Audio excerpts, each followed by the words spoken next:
Salut à toutes, salut à tous et merci d'être là. On est là aujourd'hui pour le second épisode pour essayer de transformer l'essai du premier car vous avez été plusieurs centaines à l'écouter et je tiens à vous en remercier. Donc je vous dis bonne écoute et à bientôt. Ciao.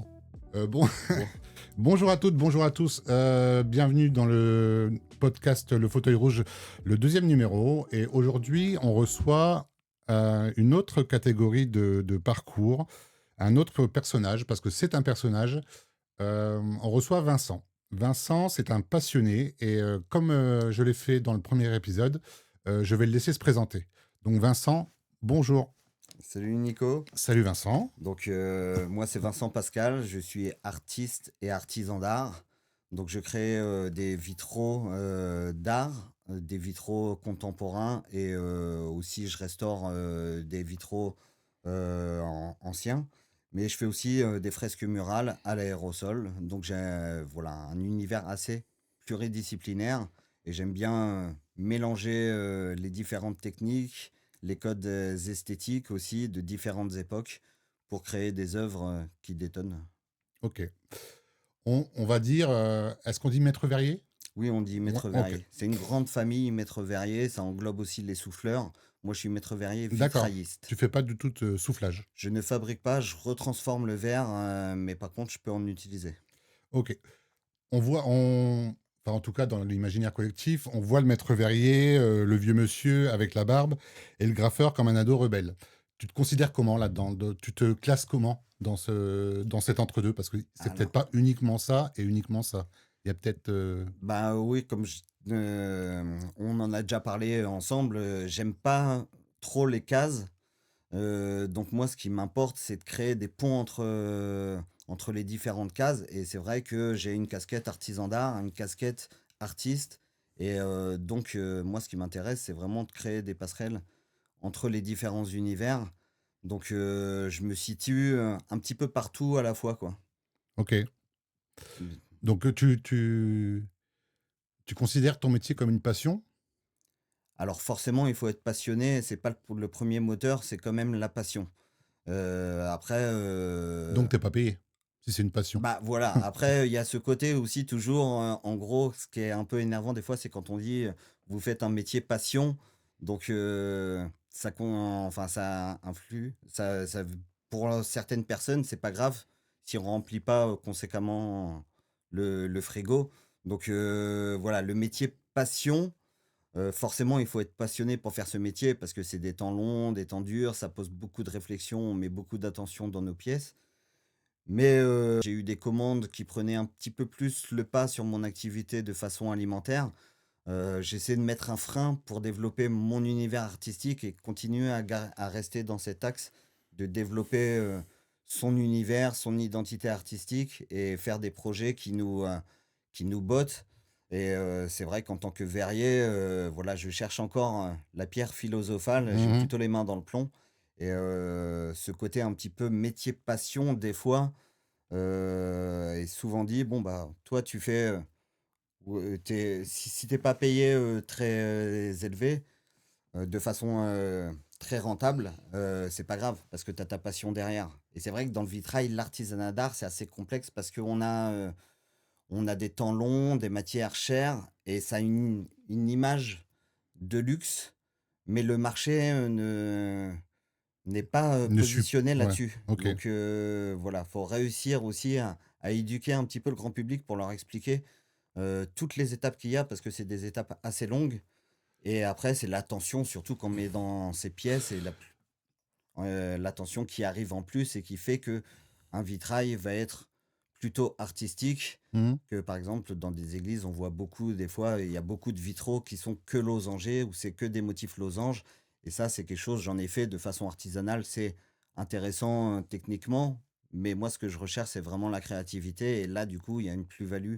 On apporte de l'attention en plus pour créer une œuvre, Et du coup, t'arrives à en vivre, mais tu es forcément passé par des chantiers de pour te nourrir, en fait. Enfin, pour te nourrir, tout à j'image, fait, hein. oui. Oui, oui, non, c'est vrai que, dans cette activité, bah, faut être passionné pour continuer et garder le cap. Mais, oui, il y a des gros ascenseurs émotionnels comme par exemple, j'ai pu exposer, mes vitraux à l'Assemblée nationale Et la veille, pour payer mes déplacements et financer cette exposition, j'étais en train de faire un Un graphe graphe. PSG dans une cave dans le Perche, dans le fin fond du Perche. Donc, on vit des ascenseurs émotionnels. Après, Mm. voilà, il faut garder le cap. Et puis, à un moment donné, il faut remplir le frigo. Hein.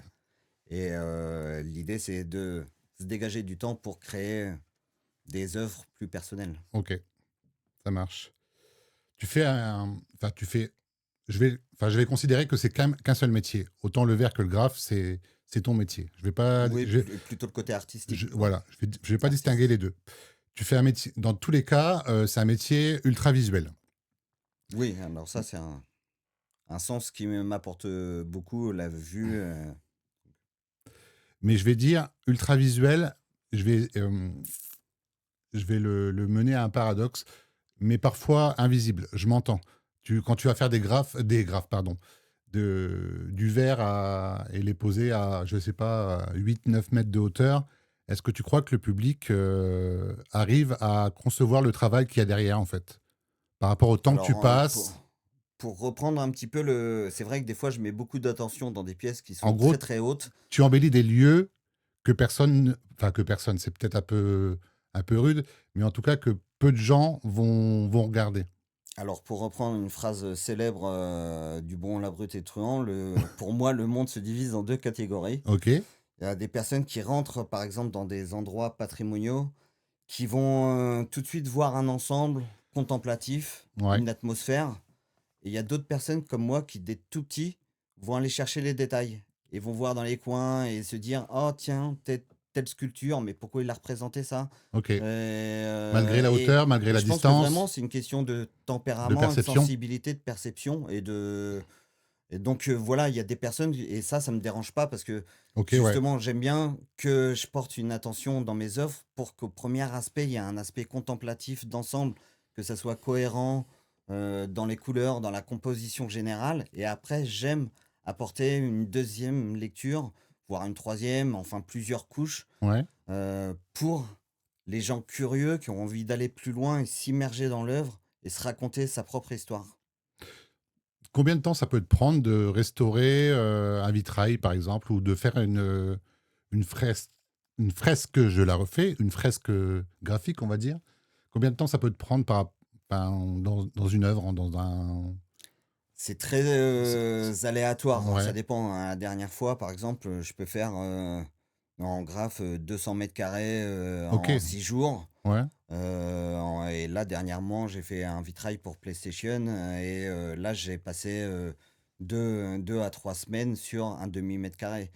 Donc, tout dépend de l'attention qu'on y met, la technique, le rendu qu'on veut obtenir et selon le médium qu'on utilise.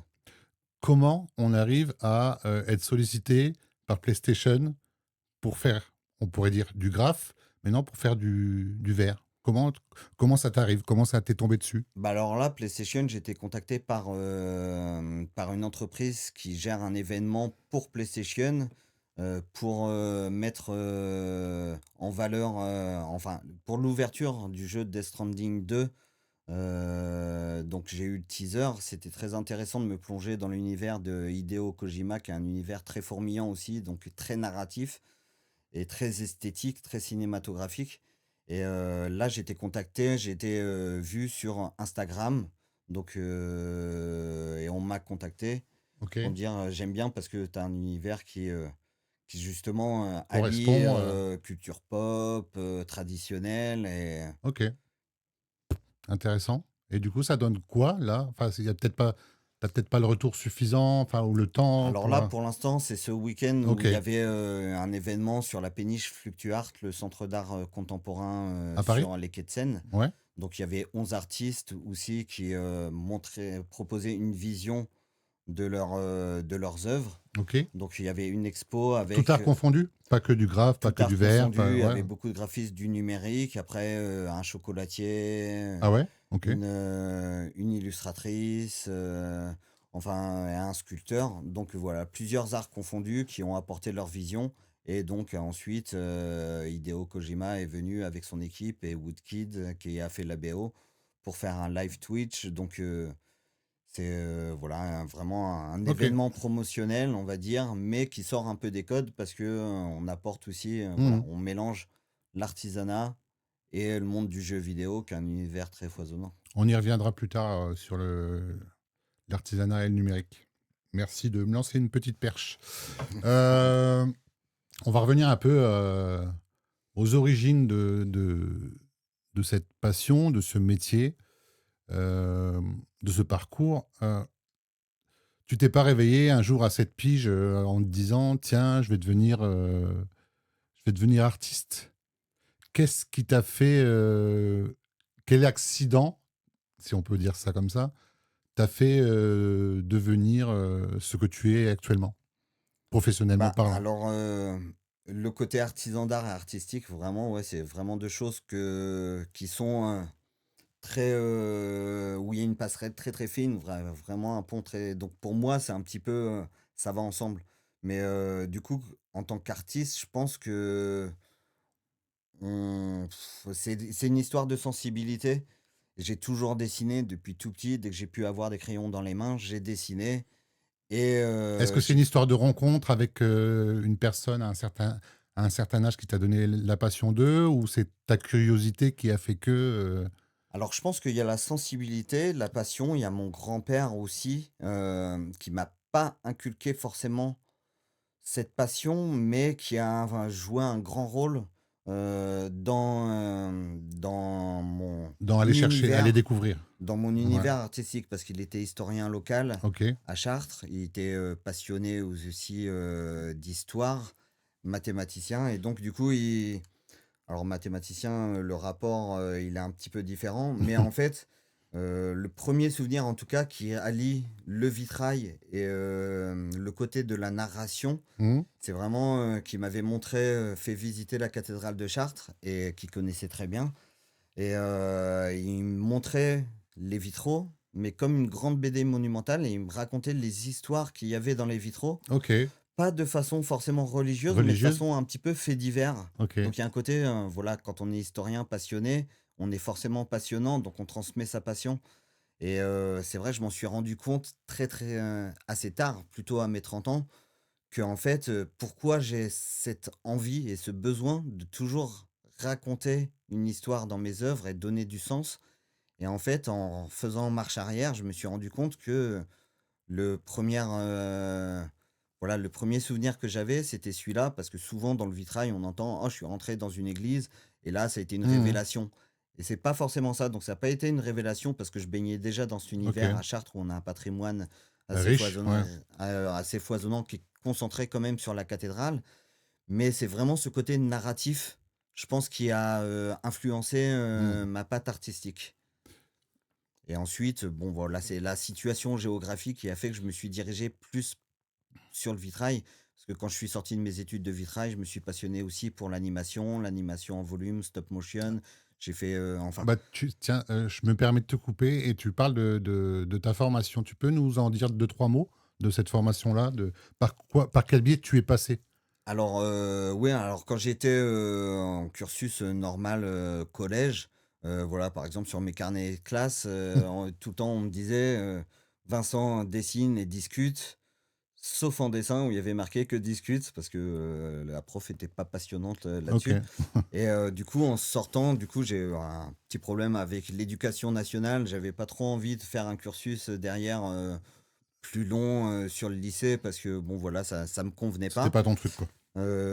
J'ai fait une formation, qui venait d'ouvrir à Chartres, au Greta et là, c'était vraiment le tout début de la formation et il y avait des artistes, de tout âge qui sont venus et là, j'ai rencontré aussi Ok. des personnes qui m'ont ouvert un monde artistique que je connaissais pas forcément avec vraiment des sensibilités différentes.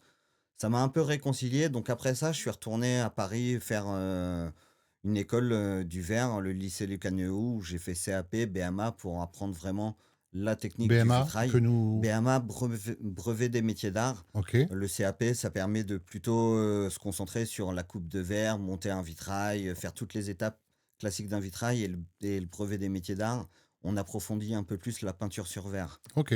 Donc moi, c'est vraiment, dans le vitrail, c'est vraiment ma spécificité, c'est aussi de faire beaucoup de peinture sur verre et tous les verriers n'en font pas parce que c'est encore un petit peu un métier dans le métier, on va dire.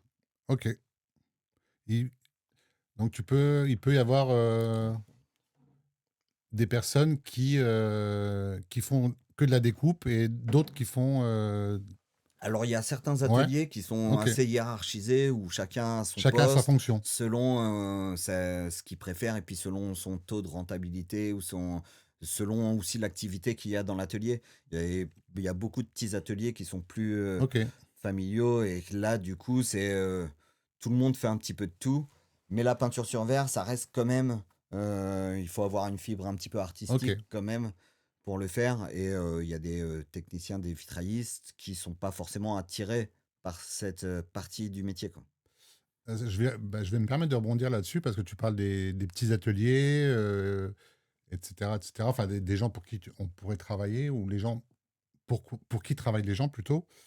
Toi, tu bosses pour qui? Pour toi, pour les autres, pour les morts des églises ou les vivants des cités, entre guillemets, si on met le grave dans cette catégorie-là, même si j'aime pas trop les mettre dans des catégories. Toi, tu bosses pour qui, Bah, généralement? ça change. Enfin, j'ai vraiment plusieurs styles de clients. Ouais, Donc, après le cursus, pour finir le cursus, ouais, après pardon, j'ai vas-y, ouais. travaillé, après ces études, j'ai travaillé 11 ans aux ateliers Loire et où je me suis perfectionné et je me suis mis à mon compte en 2016. Et aujourd'hui, je travaille pour des collectivités, des designers, des architectes, des particuliers.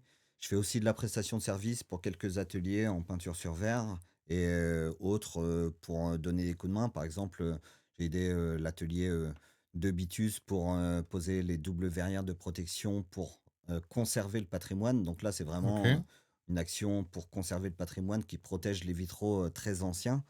Et donc voilà, il y a la Maison Lorrain auquel je suis associé ou aussi, donc voilà, je donne un coup de main aussi des fois pour les chantiers, la peinture sur verre, pour les ateliers Loire aussi. Et voilà, donc il y a des ateliers, des designers, architectes, des collectivités, des particuliers. d'accord. Et au niveau du travail du verre, on l'associe souvent au travail enfin, travailler pour le patrimoine, mais est-ce que tu as des particuliers qui te sollicitent pour travailler du verre pour chez eux, Alors moi, je commence à en avoir un petit Ok, peu.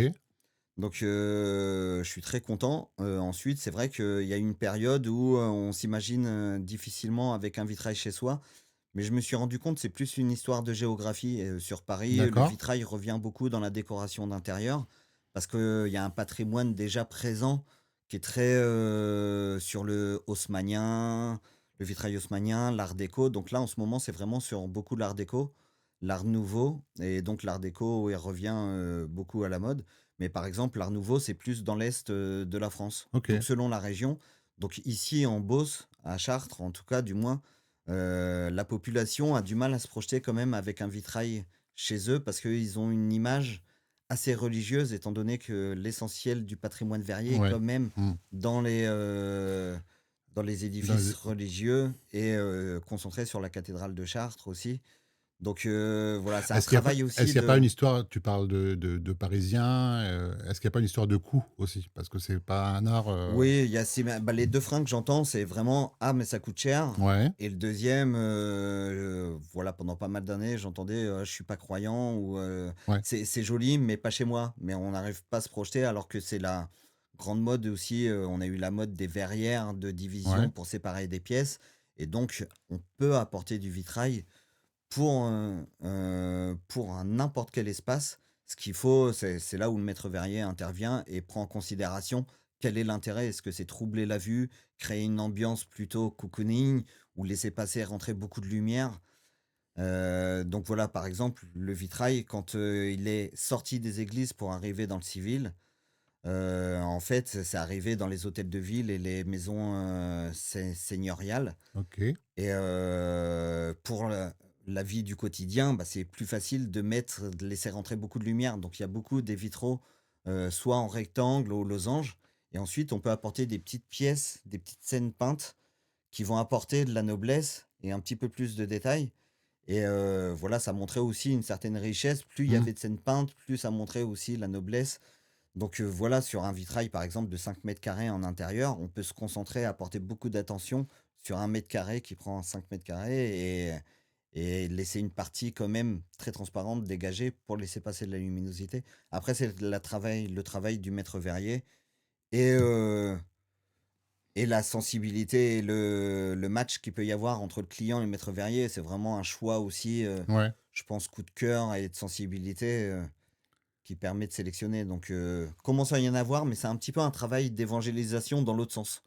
Il y a tout Pour dire, un... Pardon, vas-y, continue. il faut, voilà, il y a eu le travail d'évangélisation pour dire, il faut aller représenter la Bible, expliquer aux gens les, comment, instruire dans les textes sacrés en mettant des vitraux dans les églises. Mhm. Là, c'est un peu le contraire d'un travail de désévangélisation pour dire: «On n'est pas obligé de mettre du sacré, vous pouvez en mettre chez vous pour embellir votre intérieur, Ouais, apporter une singularité, vraiment une patte personnelle» et ok, voilà, c'est un petit peu un travail inverse. ok. Est-ce que, parce que ça fait quand même comme quelques années que tu fais ça maintenant, est-ce que tu peux nous raconter une anecdote ou deux, sans citer de nom, qui t'ont qui t'ont fait rire ou qui t'ont interpellé, qui ont marqué ta carrière, on va dire, qui ont marqué ton taf, qui ont marqué tes chantiers? Heu, une anecdote Que ce soit dans le graphe ou dans plutôt le... sur le côté communication, Ouais, justement sur ce côté case où, je me sens à un moment donné, j'ai, artisan d'art à ouais. décorateur et artiste. Sur mes premières cartes de visite, j'avais mis Vincent Pascal, plasticien et maître verrier Ok, et j'ai entendu plusieurs fois, plusieurs personnes me dire: «Ah, vous faites des verres en plastique?» ouais, ok. Donc là, du coup, Et je me suis dit: «Il y a un il gros y a un gros effort marché? de» Non. non, non, pas un gros marché, il y a plutôt un gros effort de communication à faire Ouais, pour, essayer de transmettre, mon travail, quoi et de communiquer de façon à ce que ça soit, plus clair, plutôt, voilà, essayer de clarifier, mon offre qui est un petit peu, enfin singulière et qui rentre pas dans les cases donc voilà, mais bon, après plasticien, c'est tout ce qui se rapproche à l'esthétique, plastique, le côté plastique, voilà, qu'on peut toucher et voir en m même temps. mais c'est pas ton cœur de métier. Donc ça Si ça plasticien, bah, ça a faussé un peu pour le... moi, ça me parle, Ouais, mais oui, plasticien, c'est comme un chirurgien plastique, ouais, voilà, c'est la plastique, c'est l'esthétique, alors que c'est pas, forcément le PET quoi, le OK. plastique, Ouais, ouais, jetable ouais, quoi. OK, ça marche. Voilà, c'est pas le Bah, justement, ça me permet de rebondir là-dessus, parce que c'était une histoire de communication, en fait, cette anecdote. Enfin oui, de ouais, c'était pas de une mauvaise anecdote. communication, mais en tout cas de communication biaisée. Et du coup, à l'époque où on est, on peut pas se passer du numérique. Tu es un artisan du geste, de la main, mais tu as un Insta, tu as un LinkedIn, tu es sur les réseaux. Tu fais, tu fais du beau dans l'ombre, mais tu dois créer du contenu.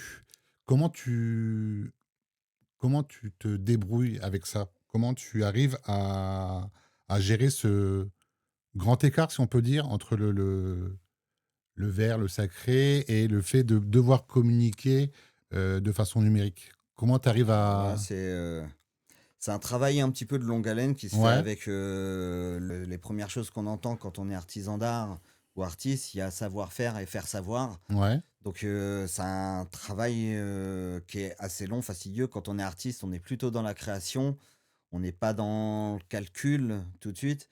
Donc là, c'est vrai que ça demande un effort pour essayer voilà, de se dire comment je vais diffuser l'information et là, j'ai essayé de travailler dessus ces derniers temps pour essayer de clarifier déjà mon offre qui n'est pas commune parce qu'elle sort des cases et justement, voilà, en travaillant pour des architectes, du Mmh. patrimoine, des collectivités, c'est pas les mêmes clientèles, c'est pas les mêmes codes de communication, c'est pas les mêmes réseaux et donc voilà, là, j'ai clarifié un petit peu mon offre et sur le numérique, bah, aujourd'hui, je m'aide un petit peu quand même de l'IA Ouais, parce que quand on est tout seul, c'est quand même un outil intéressant. ouais. Ce qu'il faut, c'est comme tout outil, même que ça soit pour les créateurs ou les autres, Faut faut que apprendre à le maîtriser. faut apprendre à le maîtriser déjà, ce qui prend du temps, mais il faut aussi, que l'outil reste au service du créateur et qu'ils n'en deviennent pas dépendants. Donc, T'entends quoi par là, du coup? alors ça, c'est vraiment ça fait longtemps que j'ai cette philosophie. C'est aussi dans la création, par exemple, sur des maquettes. Je travaille aussi à l'iPad parce que je pense que je peux aller plus loin dans mes compositions. Il y a des choses intéressantes sur chaque outil, mais quand on s'enferme par l'outil, on perd en créativité, on perd OK. en on se laisse, Tu perds en imaginaire porter en et tu te laisses porter imaginaire par les et ouais, donc voilà, au bout d'un moment, si on se dit, voilà, je dessine à l'iPad, mais je suis plus capable de le faire au papier. Il y a ouais, des moments, je suis obligé de revenir sur papier pour retourner aux bases, avoir une dimension d'échelle qui me convienne mieux, pour mes maquettes et par exemple, les premières maquettes que je faisais, à l'iPad, quand elles sont trop dessinées à l'iPad, le client se dit: «Ça va être ça». Il y a un côté très, plat et alors qu'avant je faisais, voilà, au crayon, à l'aquarelle, c'était un petit peu jeté. Il avait des mal à se projeter sur le rendu final, alors que maintenant, le rendu final, il arrive c'est pas qu'il arrive pas à se projeter, c'est que sa projection est figée. Il se dit: «Ça va être ça» OK, et alors qu'il y a quand même la patte de l'interprète ouais. derrière, des adaptations à voir et forcément, donc voilà, c'est toujours donc maintenant je fais mes maquettes sur iPad, mais avec des crayons, avec des jetés aquarelles, pour que, ça laisse quand même un côté, vibrant et qu'on arrive, ça ouvre une porte ouverte. Donc après que ça soit pour l'IA, pour, de la gestion de contenu ou autre, c'est toujours, la même chose. C'est faut que ça reste un outil à ton service et que ça soit pas toi le pantin de cet outil, quoi. Est-ce que tu te sens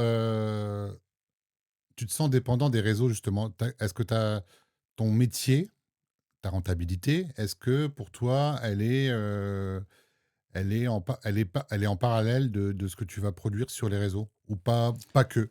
Je me suis beaucoup posé de questions à un certain moment, mais par exemple, là, le projet avec PlayStation, on m'a contacté sur par rapport à Insta. Donc là, je me dis, ah bah tiens, ça prend, mais c'est vrai qu'il y a plein de posts que j'ai fait sur Insta pour présenter mes œuvres, mais on n'a pas forcément les codes au début. Et par exemple, je sais ce qui marche, c'est le côté aussi storytelling, se mettre en avant, Mmh. faire salut les loulous, regardez, Mmh. aujourd'hui je vais faire du vitrail. Mmh. Et voilà, faut se sentir à l'aise avec ça. Moi, je suis pas trop à l'aise avec ça. Donc voilà, faut que je réfléchisse à d'autres façons pour que les posts soient plus virales. Après, il y a Mais l'algorithme, dans ce que tu dis là, est-ce que ça fait pas mal à l'artiste justement, ça? Parce que ça uniformise un bah, peu le c'est, si tout le monde doit dire, «Salut les loulous», bah, il y bah, aura plus personne qui dira: «Salut les gars, salut les gens, salut les ouais. filles». C'est là que c'est compliqué de continuer à garder, son univers, sa Ouais, bulle qui est assez intime parce qu'en fait, être artiste, c'est aussi, retransmettre sa vision du monde. ouais. Après, chacun l'interprète à sa façon, mais d'être normé, d'arriver à faire du contenu T'as pas qui l'impression soit normé pour tu pas l'impression qu'on va justement dans ce que tu dis, qu'on va vers une vision du monde et pas chacun la sienne et puis tu comme tu le sens? après, c'est compliqué parce que je pense que dans ces créations, on peut réussir à être, quand même authentique, Ouais. mais c'est sûr que si on veut favoriser l'algorithme qui pour moi, je pense que j'ai pas encore, réussi complètement Avoir tous les codes, à tous les codes, ouais, mais bon voilà, mais faut réussir, à se dire: «Bon, on peut faire d'une autre façon, mais il y a des façons efficaces qui, à un moment donné, tu peux pas lutter contre, l'algorithme tout et à fait. contre Mmh, le reste du monde. mmh. Donc soit on s'adapte, soit on reste dans son coin Ouais, isolé c'est et ça. Ce que tu veux dire, c'est que ça sert à rien d'aller contre. De toute façon, c'est un combat perdu. oui, Il faut s'adapter à ça et ça c'est sûr que l'adaptation, bon, c'est le propre, de ouais, l'humanité, tout à fait. si on s'adapte pas, Mmh, bah, on reste sur la touche mmh. et on dépérit. Mais il y a ce côté-là. Après, c'est vrai que dans le côté artistique, il y a des phrases qui sont ancrées, qu'on entend, que moi j'ai entendues depuis que je suis jeune. C'est, par exemple: «Vous savez pas vous vendre». Alors que vendre, bah, non, on sait pas parce que c'est pas notre moteur, on n'a pas envie forcément de le faire. Par contre, ça s'apprend et ça, je m'en suis rendu compte il y a Peu de 2 temps. ans. Ouais, Eh OK. ouais, alors que voilà, ça fait un bout de temps et en fait, à force d'entendre pendant 20, 30 ans: «Tu sais pas te vendre», tu dis: «Ah oui, mais vous les artistes, vous savez pas te vendre», tu dis: «Bah, c'est pas à ma portée, je peux pas le faire». Alors qu'en fait, c'est des codes que tout le monde utilise, c'est tous les mêmes, ça s'apprend.